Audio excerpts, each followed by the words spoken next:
Hello and welcome to Season 7, Episode 11 of Unlimited Opinions. I'm Adam Bishop. I'm Mark Bishop. We are, of course, reading Peter Kreeft's A Refutation of Moral Relativism, Interviews with an Absolutist, this time talking about the last chapter. This is a season finale, or the last interview about the cause and cure of relativism.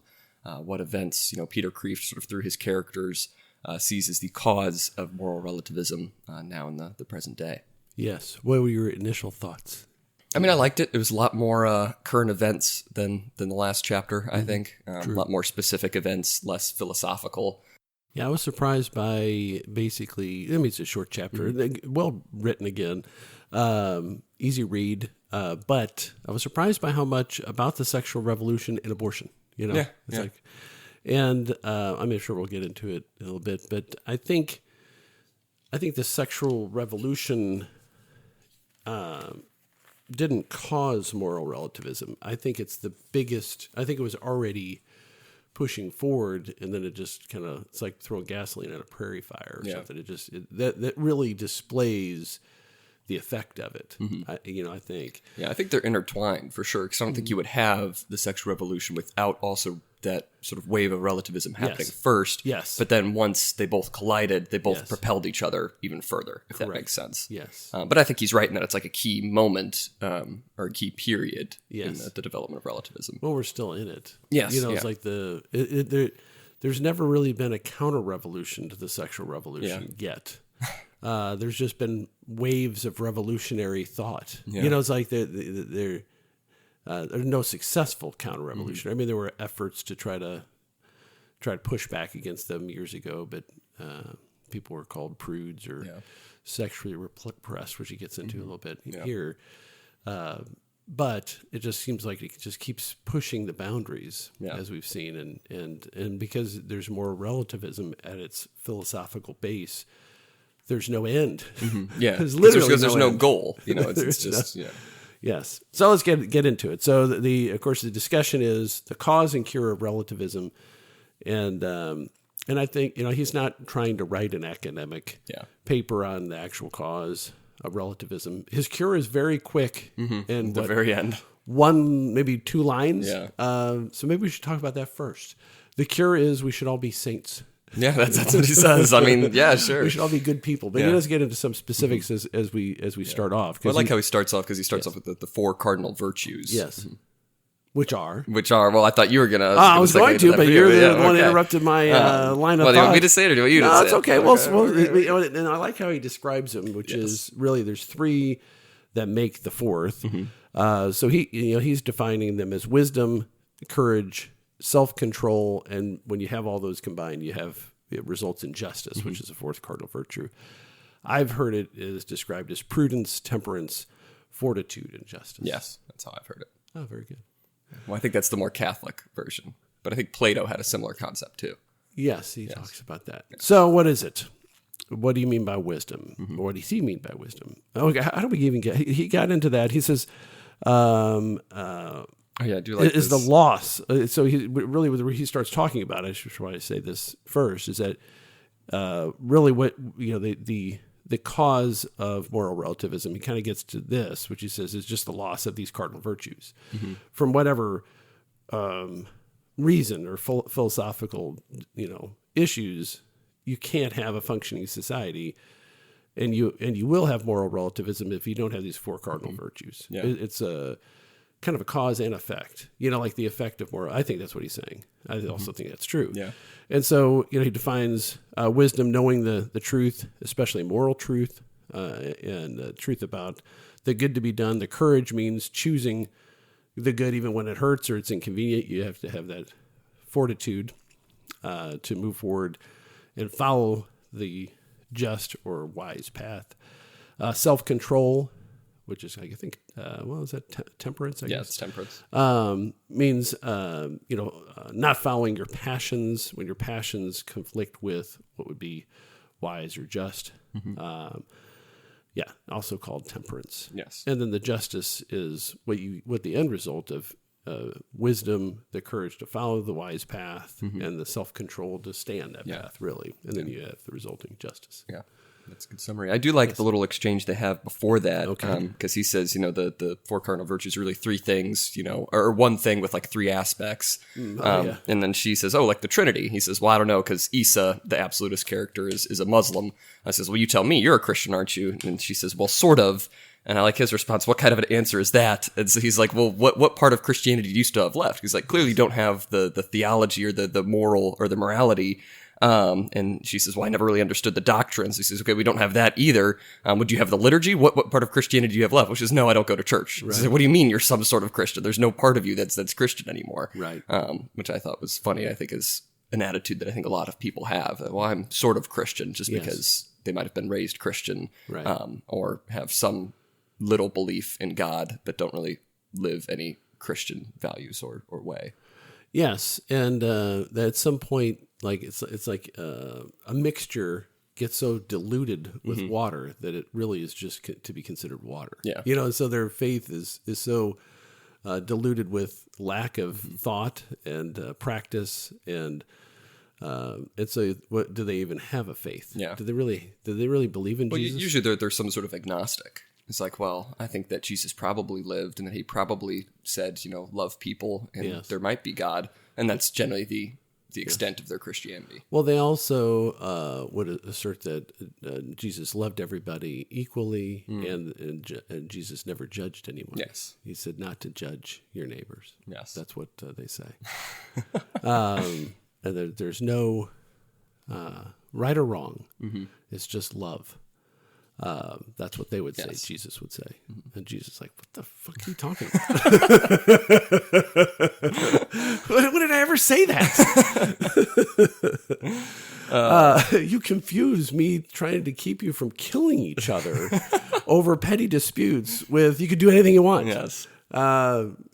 Anyway, you can't just go around and do that stuff.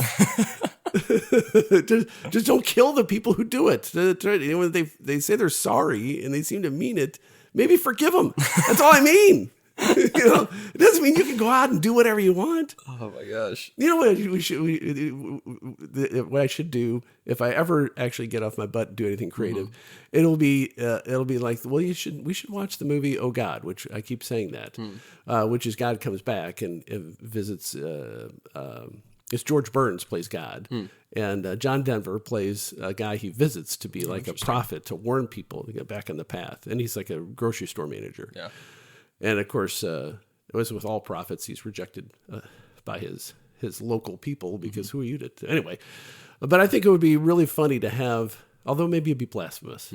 I guess it'd be hard to do right. Yeah. But I would like to see like Jesus, like an idiocracy. But it's Jesus coming back and like, that's not what I said. Yeah. What are you talking about? And then if you go visit what's that one? TV preacher that's a multi-millionaire, one of those big, what's his... Joel Osteen? Yeah, Osteen. Yeah. I mean, I'm not saying, I don't know much about Joel Osteen, but I suspect that, preaching, which results in, you living a lavish lifestyle is probably not what Jesus would have instructed him if he were to talk to him directly. Yeah. So, I mean, I don't mean to single him out, but I see a lot of funny scenarios who have thrown out that kind of idea with like another letter from St. Paul, like a letter from Paul to like the Church of America. Yes. And that sort of concept where you don't have to, make yourself God necessarily. Maybe that would even be better. Yeah. Have Paul come back. Yeah. Or Paul write letters to churches and stuff. With like a typewriter. Dear Pope Francis, brother in Christ, Yes. Anyway, so yeah, that'd actually be an easier one. Yeah. That would actually be kind of funny. There you go. Writing or writing as if you're just maybe not bring Paul in, like as a prophet, trying to convince people by writing them letters. Maybe I should just write letters to people. Just cut out the middleman. And then publish it as a book. That actually would be the funniest. There's been I've seen a book, it was just years ago, and it was somebody that would write stupid letters to companies. Making like some of them would be making legitimate complaints about minor issues with a product, and then he got a response, and then he published them. And they're really funny. And gosh, I'll have to try to find that because I remember reading that years and years ago. Maybe I should do that. There you go. I'll steal that guy's idea. Yes. But they're my letters. Anyway, so let's go back to the yes. I got on another sidetrack. Yeah, because he says the way that he segues into all of the other stuff is that he says, especially like self-control is the one that's been diminished in modern society, the temperance. Yes. He says the least popular of all the virtues in your society, the one that has a really bad press. The psychologists give it nasty names like repression, but it's almost the essence of civilization. Yes. I think he's spot on there. And he talks about Plato having, the necessary ingredients for virtue. It goes back, thousands of years. These discussions about, okay, what makes a just society? And there always has to, if you have anything worth, any belief system worth believing in, is you have to have something that talks about self-regulation or self-control, that you're going to choose on your own to do the right thing. Yeah. And then, he's absolutely right. I think that is the number one criticism, effective criticism of our current society is a complete lack of self-control. I shouldn't have to tell you not to do that. Yeah. You should already know that. Who are you to tell me? I should be able to do whatever makes me feel better. Yeah. No, that's just not true. I mean, nobody who's thought clearly and for any period of time about what makes a good life would ever say, let's just do whatever makes you feel good at that moment. Yeah. You always have to have a period of almost self-denial, in order to really, it's like anything good is worth a sacrifice. Yeah.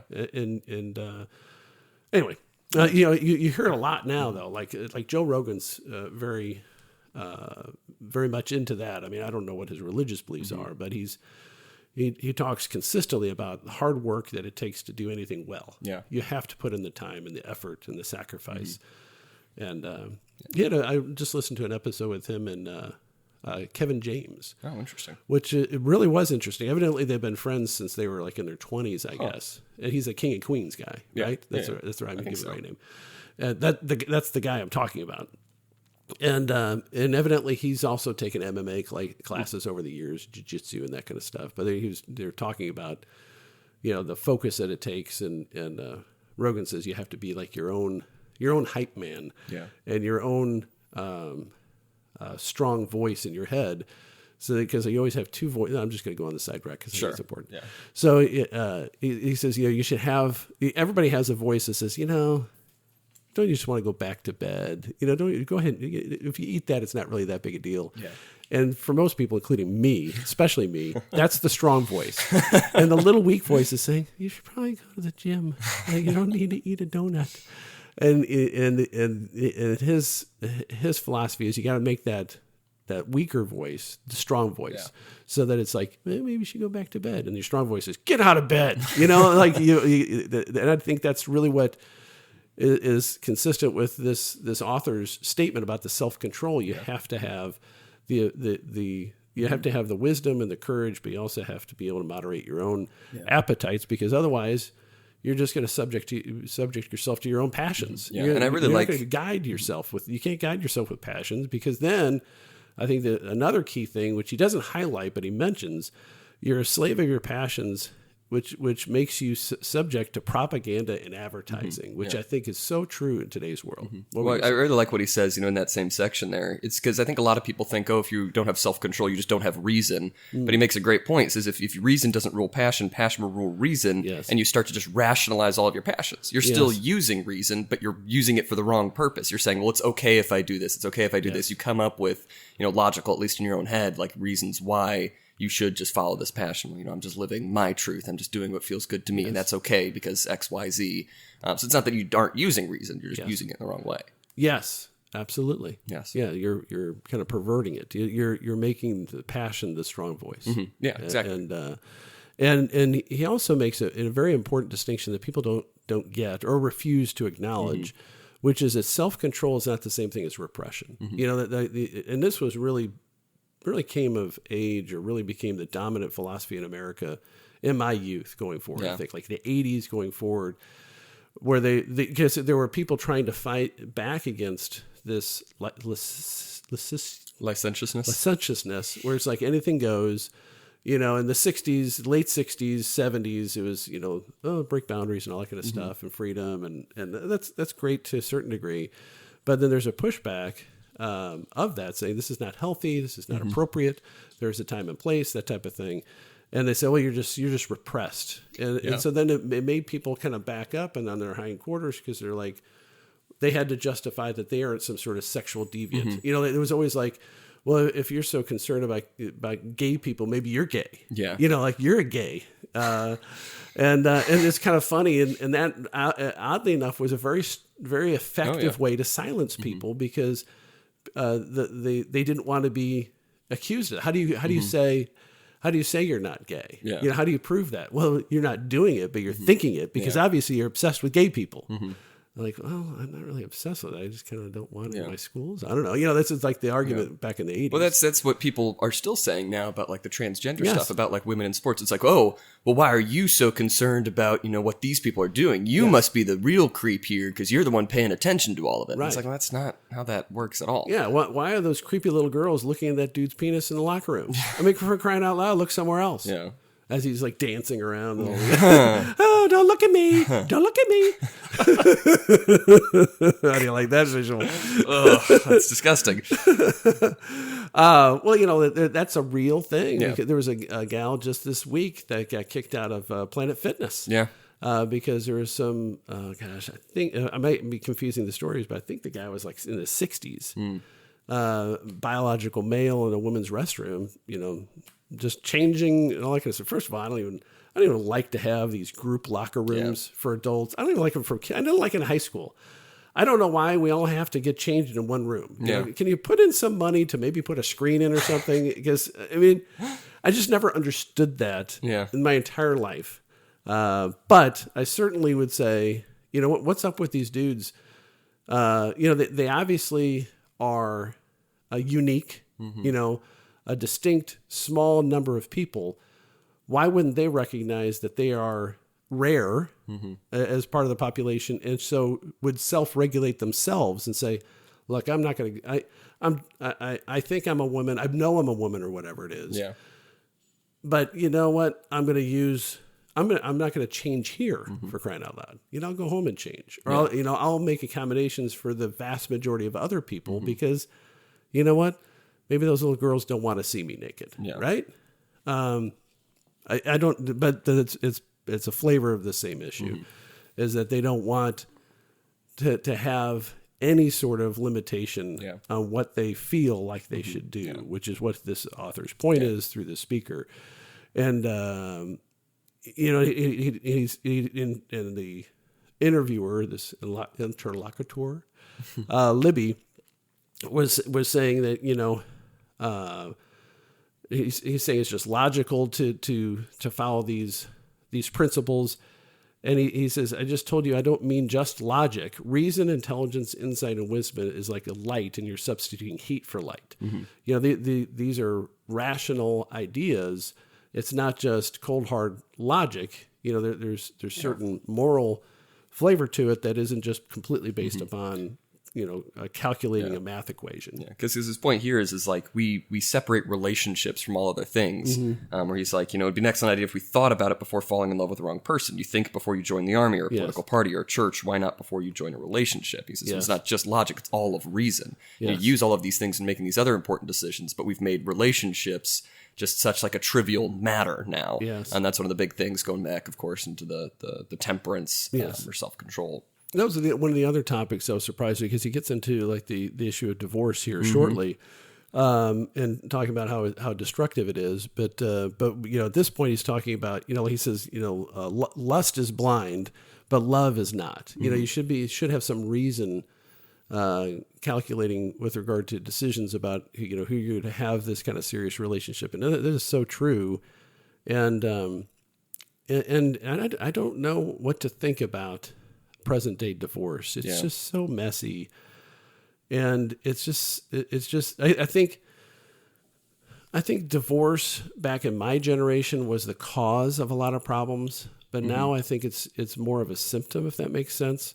Because I think with the sexual revolution, the changes came about where it's no fault divorce. It used to be that if there was fault, like if a guy cheated on his wife, he's going to lose everything because he was at fault and she was a loving spouse, or vice versa. You know, she if she was cheating on him, then she wouldn't get anything as far as finances, maybe even custody type situations. Although the law back then extremely favored women being the caregivers, almost really a different society than what it is now.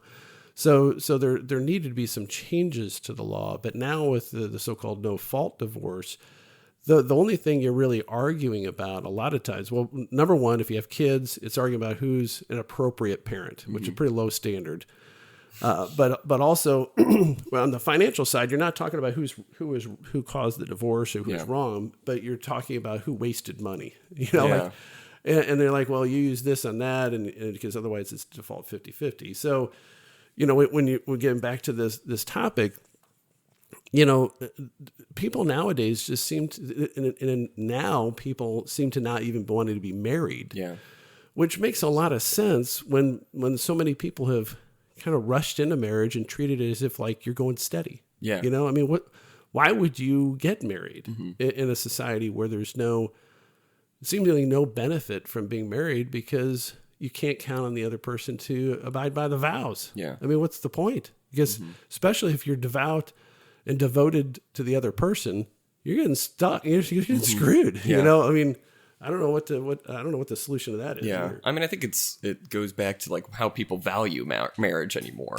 Because now we almost everybody just has a weird secular idea of marriage, because there's so many people who aren't, religious, of course, but now it's just like a contract. Yes. And that's essentially like all people see marriage as anymore is a contract. And if you break it, you're just going to get screwed out of your money. Yes. But it's like you've completely removed any sense of, of course, we as Catholics believe in like the sacrament of marriage and stuff like that, which, all cultures have recognized marriage as a religious institution, as like some sort of religious rite in some form or fashion. We've completely removed that in the present day. Well, that's what I'm talking about, is that the marriage isn't a sacrament. People aren't getting married in the church.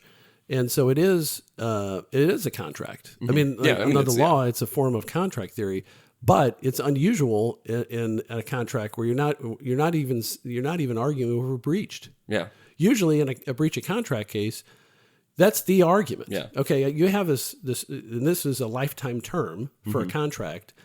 And if one side breaches it and the other side is an innocent party, you're going to get damages from the other party for breaching the contract. But we've taken that out. It's like I don't know of any other. I'm just trying to think off the top of my head, any other contractual arrangement that has this statutory provision where it doesn't matter who breached the contract. Yeah. You both have to divide everything equal. It's just in some ways it's kind of insane. If we're going to treat it as not a religious and human endeavor and a foundation for our society to create children and families, then let's just bring it back to what it was, a contract. And if you breached it, like you break it, you bought it. Yeah. And maybe, I don't know if that'll do any good, but it certainly would do good for those people that were completely surprised by their spouse cheating on them. Yeah. But it makes, what it does is it makes divorces even uglier. Yeah. Because it's like, well, you cheated on me first. Why? I only cheated on you because of you did this and blah, blah, blah. Yeah. That's the reason why they took that out, because quite frankly, judges didn't want to deal with these perverts anymore. There's a lot of ugly people out there. Anyway, so back to, so then, and that's what he's talking about. He talks about, love and lust, and then he segues into the sexual revolution is really the heart of the transition in our country to moral relativism. And then brings up the pill, which was a form of, seen as like this panacea of goodness for women to be liberated from the obligation of carrying a child if it was conceived. But it really kind of, it just devalued the act of sex and separated it from the creation of life. And that sexual revolution where you can just do whatever you want with whomever you want is just a form of moral relativism. Now, he says it's like the cause of it. Yeah. And so I think it's really had to be first, because otherwise just adding the birth control as an overlay to the existing society, I don't think would have created the chaos that we have now. No, I agree. Anyway. And then he goes into that, it's this demand for freedom has conquered one of the strongest instincts in human history. And then Libby, the interview, says, you mean morality? He says, no, morality is not an instinct. I mean, motherhood. Right. That's when he segues into abortion, where you've now even gone even farther in that sort of removal of the creation of life from sex. And it's just this, he phrases it very strongly. He says they pay hired killers called doctors to kill their own sons and daughters before they can be born. Yes. Which is pretty wild. I think he's spot on. Well, he even goes further. He says in that same paragraph, your abortion holocaust comes from the sexual revolution just as certainly as the Nazis' holocaust came from their racist revolution. And those are strong words. I think it's relatively true. Yeah. Well, I just saw Pope Francis. He just released that new autobiography. And I saw that there was a book. I didn't. And he calls abortionists hired hitmen, which I think is accurate. Well, I guess the love affair with the media and him are maybe over. Maybe, I don't know. We'll see. Well, so I mean, and he mentions like this. It's just such a degradation of women, and I think I think the moral relativism actually. I think he kind of misses. He says everything's the fault of moral relativism. I think there's a step before that. I've been thinking about this a lot. I read an article in the magazine First Things. It was called The Desecration of Man. And it's really taking that spirituality, the value of our souls out of the equation. Yeah. And I think once you do that, the moral relativism is possible. Yeah. And so I think the first step is to say that we are not inherently valuable sons and daughters of God. And once you make that, once you say, I don't think that's true, we're just like really smart apes, then moral relativism makes a lot more sense. Yeah. I think he mentions that in the book when he's talking about, reductionism, the idea that, the physical and like the spiritual are entirely separate. We don't even have to consider these things. They're entirely separate. I think that leads into what you're talking about there. And he does talk about that, a little bit earlier on in the book with how he got to relativism. Yes. But I think you're right. If you remove any sort of spiritual, theological element from everything, then it becomes, a completely relativistic society. We did talk about that in a previous chapter, but I think that's like the first cause. Yeah. I think that is really the most important of all the changes in our society. That has been the most devastating, I think. No, I agree. And so then he segues from, of course, abortion.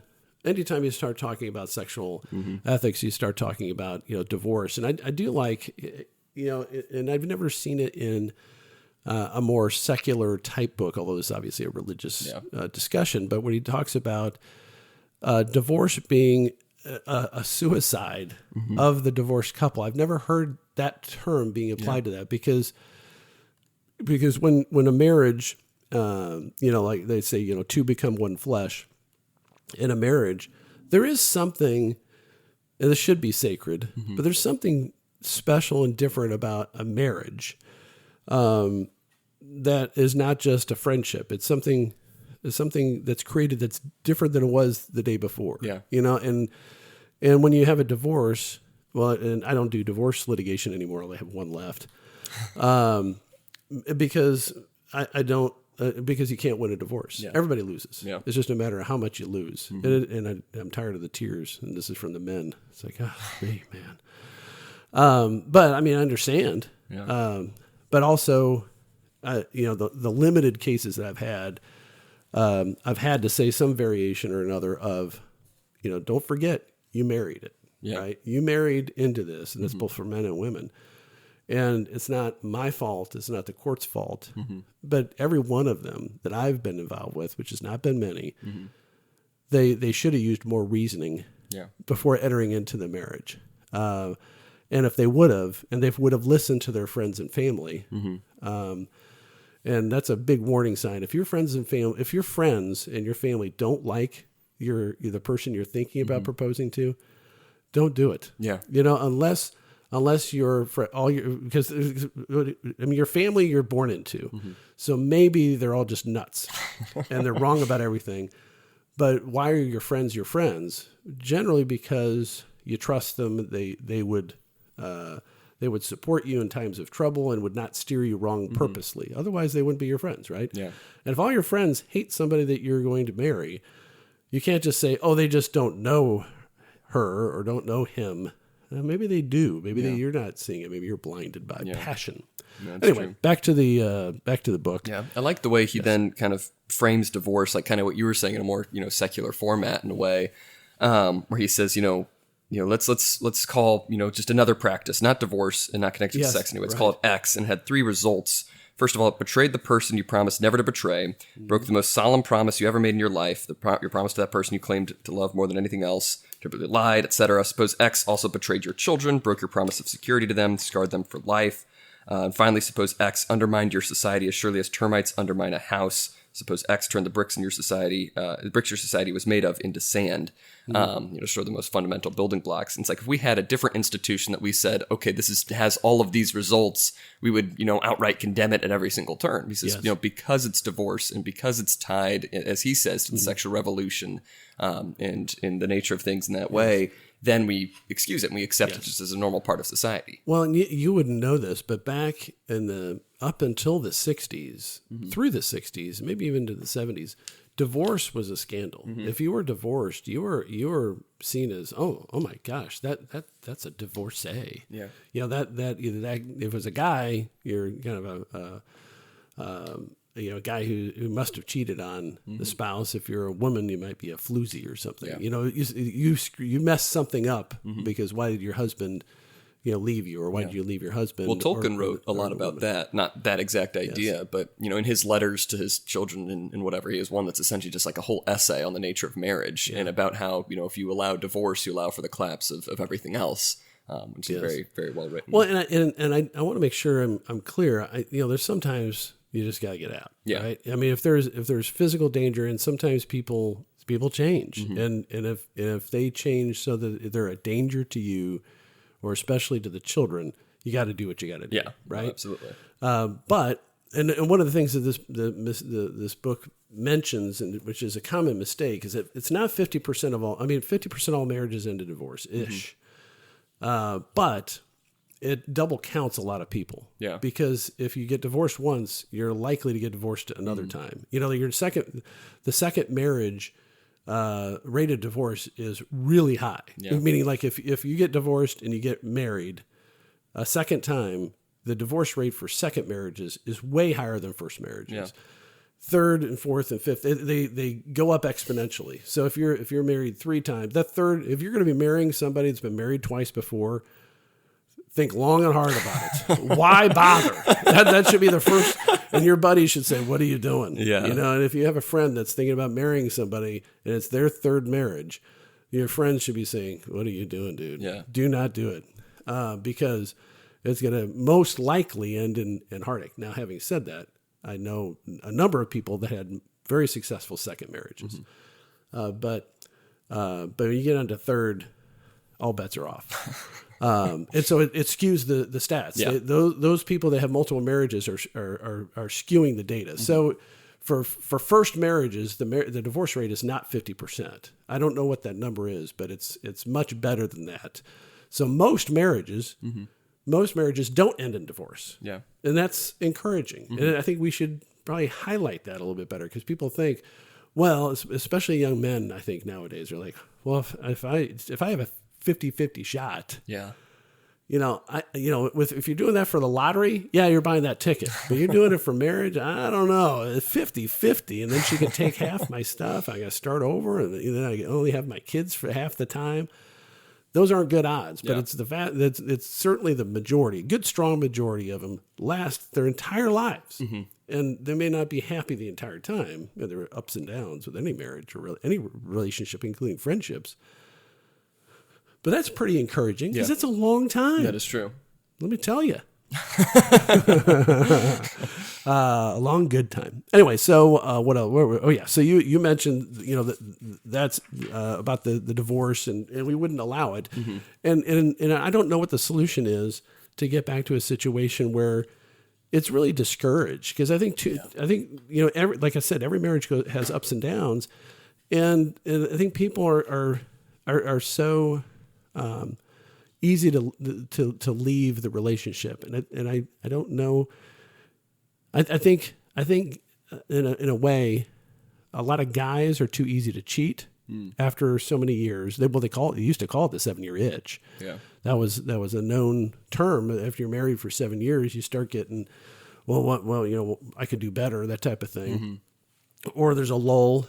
And I think now, a lot of women make the mistake that there's this other guy that they've met that would be a better match, and they try to upgrade, and they're never an upgrade.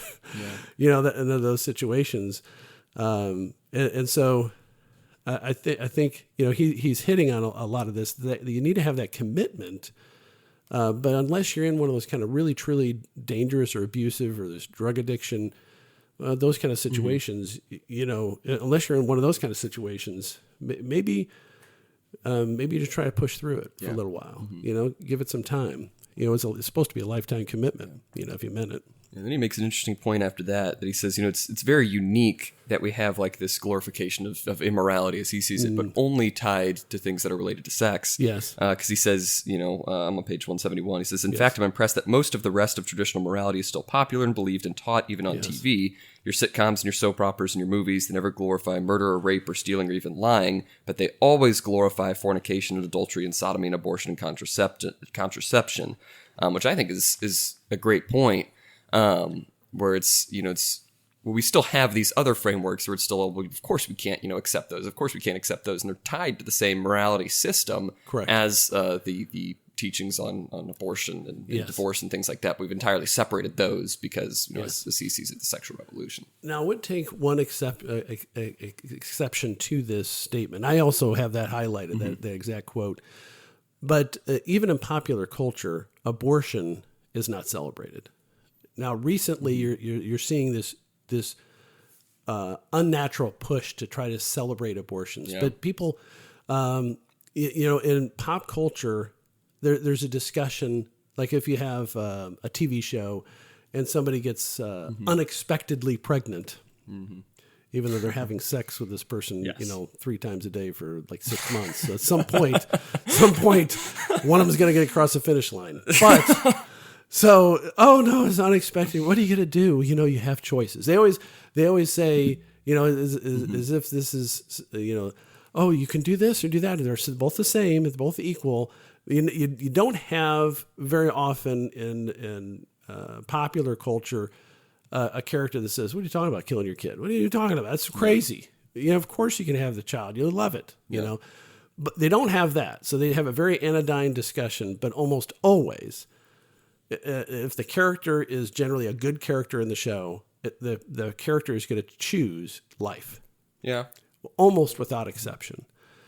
I don't know. That might be shifting, though. It is. They're trying to. They're trying to force it on us. I know there's a new show, some Netflix, drama, reality teen, whatever show. That I've seen clips reposted of where, the boyfriend is framed as the bad guy. Yes. Because his girlfriend, tells him nonchalantly, oh yeah, I had an abortion, the other day. And so he freaks out. He's like, that was my child. Correct. And he's framed as the villain in that. And she's like, well, of course that should just be normalized for this character. That's what she should have done. Right. So I think that's what you're saying. It's an unnatural push. I think people were rightfully upset by it, of course. And the audience is repelled by it. Yeah. You instinctively, especially if you're invested in a character, and that's why I said, if it's a good character, if you're invested in that character, and it's generally a character that does good things, and you root for them, and they get pregnant, you're rooting for them to have the kid. Yes. You just want, because, oh my God, this person who's a good person is going to be a great parent. Yeah, because they're a good person. Maybe be struggling because they didn't get married first, but they can get through it if they really applied themselves. And wouldn't that be wonderful for them? Yeah,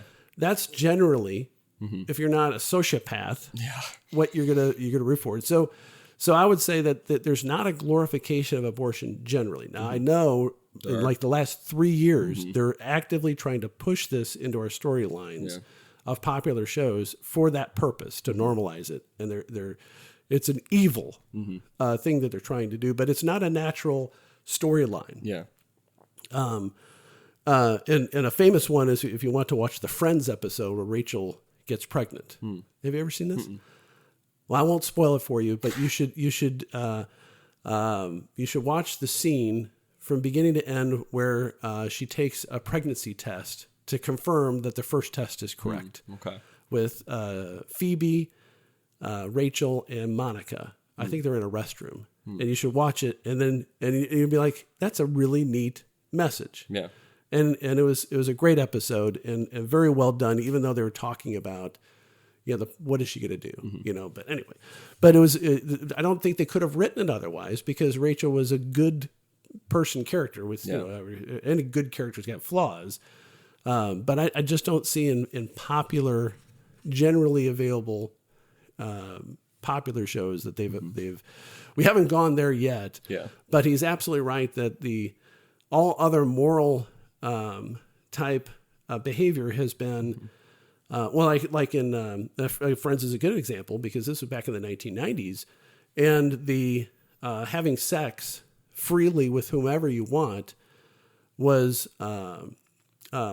widely celebrated. Yeah. Like the Joey character was always sleeping around. Yeah. And there was one episode where he thought that he said, "I've slept with this woman before, but she doesn't remember me." And it turns out he had slept with her roommate, and he remembered the apartment. And it was him who was the male whore who didn't remember who he had sex with.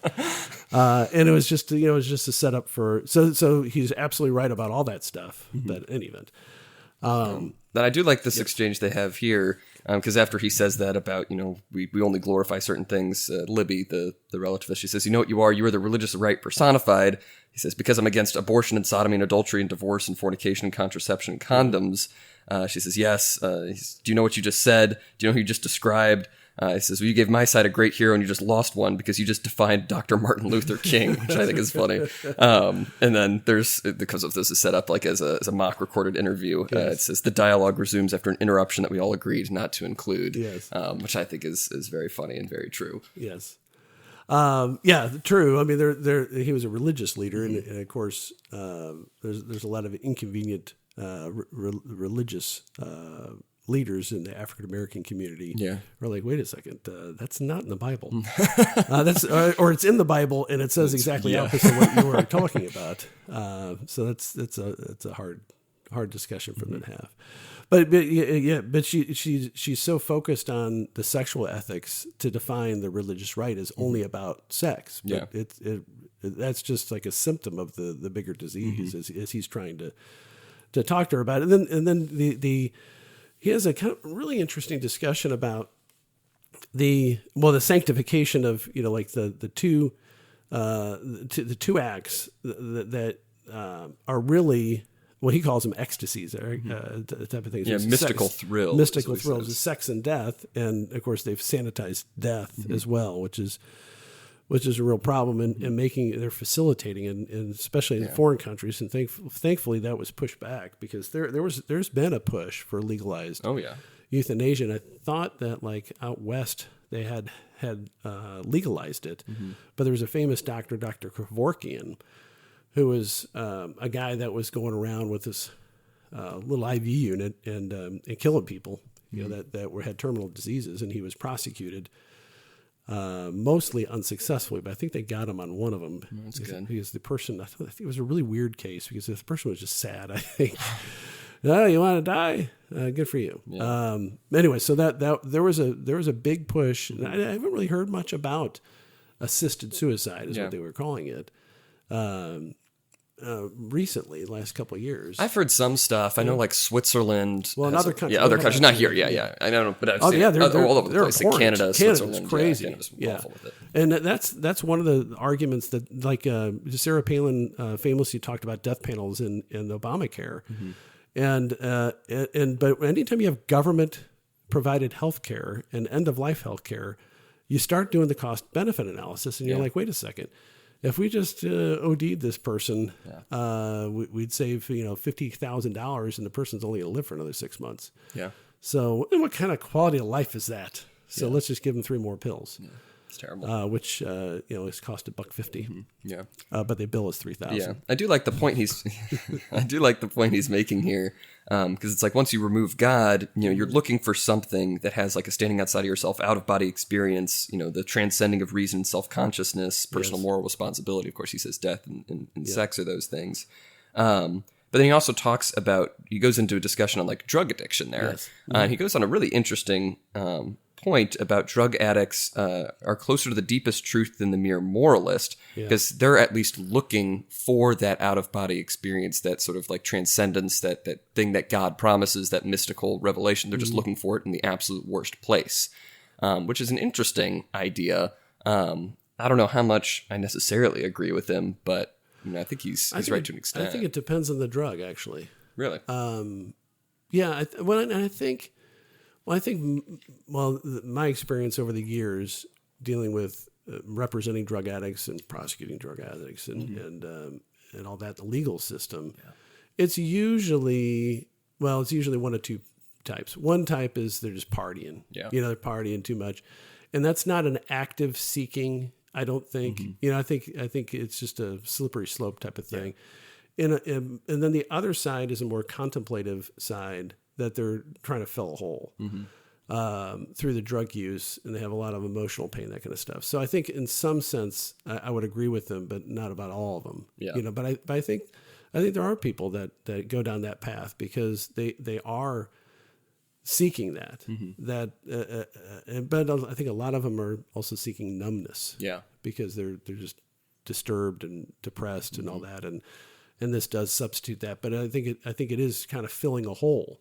A lot of them are filling a hole. Yeah. And a lot of the drug treatment programs know that you have to address that whatever you want to call it, a deficiency or that weakness, because otherwise, the addiction is just what they're doing to try to fix that other thing or deal with that other thing.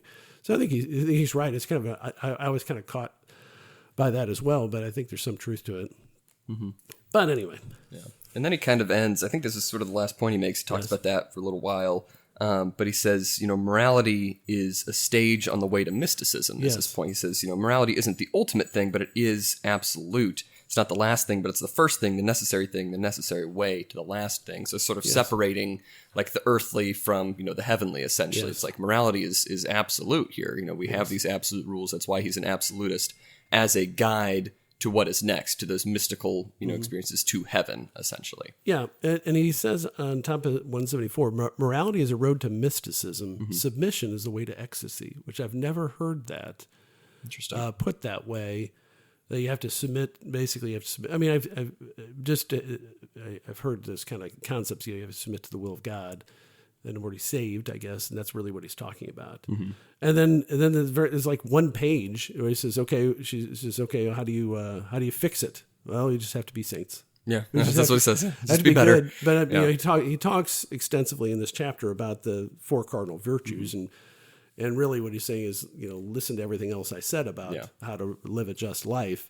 And if you do that, but that's the only way. I'm kind of at a loss what to do with the current society, and I think we just have to kind of do our own as Victor Davis Hanson says, do for each of us do what we can to our own station in life. Yeah. Like if you're just somebody that's not influential in the public eye, you do what you can with your family and friends. If you are a writer or some sort of politician or elected officials, you should do something at that level, and maybe try to work your way up to a higher level. But everybody should do their part to make this a better country and a better society and that kind of stuff. And that's really what this author's saying. True. Yeah. Very true. So what did you think about the book? I thought it was great. I thought it was very easy to read, very easy to understand. Definitely not as like detailed as some of the other stuff we've read in the past, but I thought was great.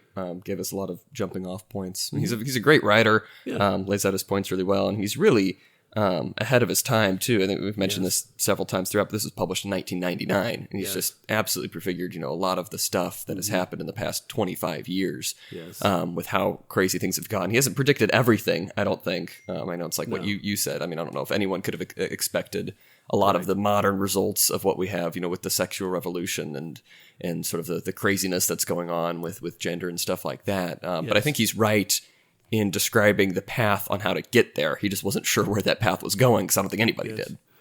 Well, I'll make these predictions because people think this is absurd, but I see no reason why we wouldn't have polyamory, multiple marriage. Well, that's already being pushed. Yes. So that's, but I think, and this grosses people out when you say it, but there's no reason, no logical reason to exclude exclude incest if both parties are sterilized, which you can do medically. And then following that bestiality, you really don't have a reason against it. Although the animal rights activists would argue otherwise. Yeah. But those animal rights activists would be undermined by their belief that animals are sentient beings and of the same value, certain animals. Yeah. And so why couldn't they consent? So that's the dystopian future that you may inherit. Because when you take it to its logical conclusions, what's the argument against it? There really isn't one, except for a moral one. Well, because that's the problem, is that, relativism, as we've kind of talked about through this whole time, is that there's no end goal. There's no goalpost. And so it's just everything's free for all. Once you define everything according to yourself, you can do whatever you want. Right. And it's just never going to stop. There's no limiting principle. Yeah. And that's what you just said. It was just said in 3 words. But that's the key to it. There is no goal of moral relativism. Yeah. There's no societal good that preempts it. There's no trump card, so to speak, that stops it and says, well, okay, we do it to this point, but these are our guidelines that say these are guardrails. We have to stay on the road to a certain degree, but with moral relativism, there's no road, there's no path. Exactly. It's just we'd all just do whatever the heck we want. Yeah. Maybe there would be a limitation on if we vote for it as a group, but what else is there to limit the group? Yeah, that's nothing. That's tyranny. Yeah. Tyranny of the majority. Exactly. All right. Well, do you have any other final thoughts or any suggestions for our next book? I don't have any suggestions for our next book. Well, I know I threw out Moral Politics, I think is the name of it, by George Lakoff. I don't know how technical that is. I'll have to look more into that. That was about essentially how the left and the right use different linguistic metaphors to define their political worldview, which could be interesting. Surprising that you want a book that references linguistics. Yeah, it's crazy. It's almost insane. Unbelievable, even. But that's a suggestion. If you have any other suggestions to the people listening, you can, of course, tweet them at us at ULMTD Opinions. I also want to mention we're now on YouTube, by the way. YouTube has integrated podcasts, whatever. So through Buzzsprout, our host, they can just take our RSS feed and turn them into videos. What does that even mean? It means that we're now a YouTube podcast. How can we be on? We don't have video. Well, it just takes the thumbnail. It just has the thumbnail as the image and just has the audio. So it's like listening to a podcast anywhere else. I'll be darned. Yeah. Maybe we should make a cartoon version of ourselves. That'd be a lot of work. That'd be. Well, maybe I'll do it with puppets.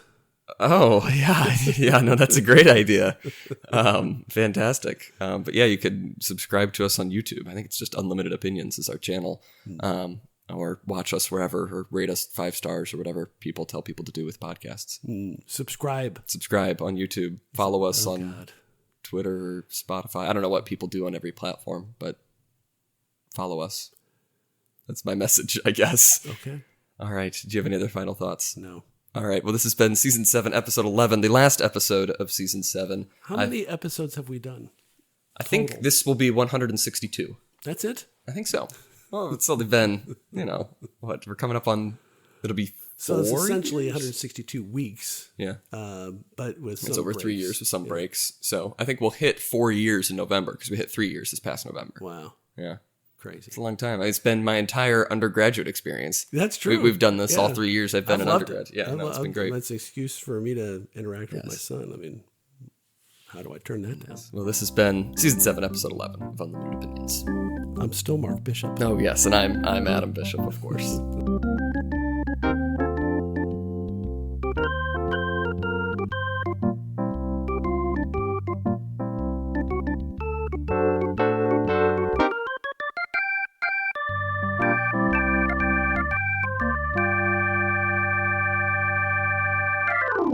Sorry, I don't want to interrupt you.